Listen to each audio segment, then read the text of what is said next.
À 44 ans, Nicola Sturgeon, à la tête du Parti national écossais, occupe le devant de la scène politique britannique depuis le raz-de-marée électoral du SNP en Écosse le mois dernier. Désormais, elle souhaiterait qu'Édimbourg pèse davantage à Westminster.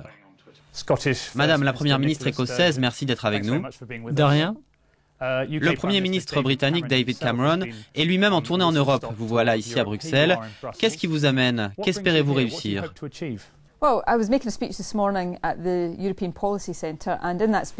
J'ai prononcé un discours ce matin au European Policy Center dans lequel j'ai plaidé en faveur du maintien du Royaume-Uni et donc de l'Écosse au sein de l'Union européenne. Je veux vraiment que jusqu'au référendum sur l'appartenance à l'UE, les gens à l'étranger entendent qu'il y a des voix qui s'élèvent pour que le Royaume-Uni reste dans l'Union. Non pas parce qu'elle est parfaite, j'ai aussi dessiné les contours des réformes que j'estime pertinentes. Mais concernant nos intérêts économiques, je pense que socialement et culturellement, nous sommes bien mieux au sein de l'Union européenne et je plaide en faveur d'une réforme de l'intérieur. Que pouvez-vous attendre de façon réaliste puisque les relations avec l'Union européenne sont une compétence de Westminster? Ce n'est pas un secret que j'aimerais que ça change. Je voulais que l'Écosse vote pour l'indépendance l'an dernier, mais ce n'a pas été le cas. C'est pourquoi je lutte pour que l'Écosse ait plus de poids à Westminster, mais aussi au sein de l'Union. Donc les propositions en faveur d'une décentralisation, bientôt évoquées à Westminster, touchent à l'influence du gouvernement écossais au sein du processus de décision européen. Et plus particulièrement au sein du processus décisionnel britannique, qui se répercute ensuite sur celui de Bruxelles. Je pense que nous devrions avoir un rôle beaucoup plus important dans la définition de la position du Royaume-Uni sur les questions abordées par l'Union européenne. Je pense que lorsqu'un ministre britannique ne peut présider un conseil, un ministre du gouvernement écossais devrait pouvoir le faire si nous avons transféré les compétences dans le domaine en question. Il y a eu des cas dans le passé, notamment sur la pêche, par exemple, où des ministres écossais ont dû rester sans rien dire alors que la réunion a été présidée par un fonctionnaire. Ça ne devrait pas être ainsi. Mais finalement, c'est le Royaume-Uni qui est membre de l'Union, pas l'Écosse. Je l'accepte, même si nous ne sommes pas dans la position que j'aurais souhaité. Mais tout l'enjeu de la décentralisation est de donner à l'Écosse et aux autres nations décentralisées au sein du Royaume-Uni plus de poids et plus d'influence. Et je veux voir l'Écosse saisir cette opportunité à la fois au niveau du Royaume-Uni et de l'Union européenne. Je dois dire que les gens avec qui je parle à Bruxelles sont très ouverts à l'idée d'écouter davantage les Écossais. Laissez-moi en venir à l'immigration. David Cameron est souvent accusé d'être flou. Il a en fait déjà été très clair. Pensez-vous que les immigrés européens devraient pouvoir demander des indemnités de chômage s'ils n'ont pas vécu au moins 4 ans au Royaume-Uni? Je pense que c'est censé, et j'ai évoqué aujourd'hui le besoin de changer les règles et réglementations qui régissent les droits au chômage pour mieux lutter contre les abus. Mais je pense que si vous essayez d'aller plus loin, vous risquez d'entraver la liberté de mouvement. Et ça... Donc vous y êtes opposé?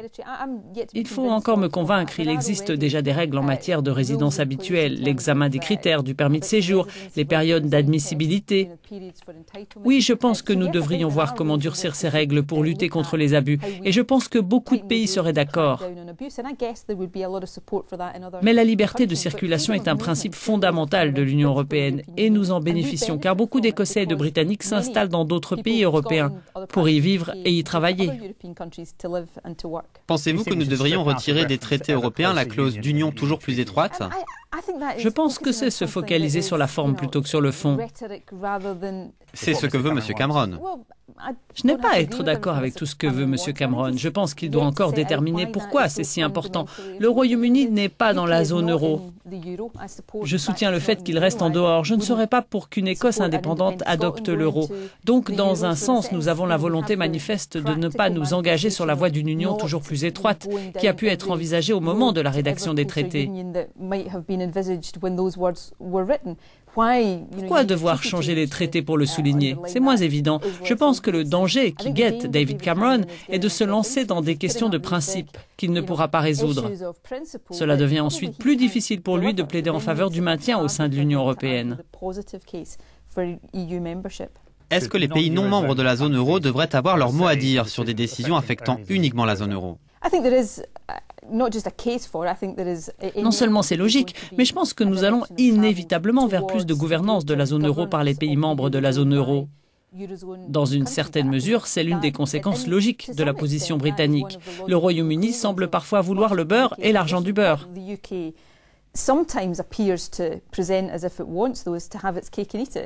Il ne veut pas être dans la zone euro, mais il veut continuer à avoir de l'influence sur les décisions qui l'affectent. Ce sont des discussions complexes et les pays devront juger, évaluer et réévaluer leurs intérêts nationaux sur ces questions.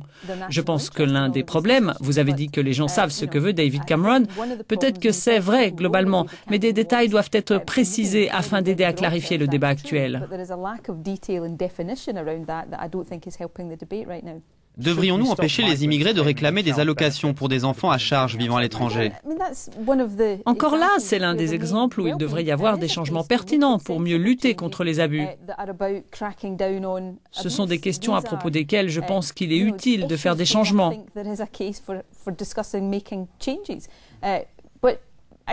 Mais je crois aussi que ce que l'on pourrait qualifier de différence philosophique avec David Cameron est qu'il est mieux d'aborder ces questions sous l'angle de la collaboration plutôt que de taper des pieds et menacer de tout quitter comme semble le faire maintenant le gouvernement britannique.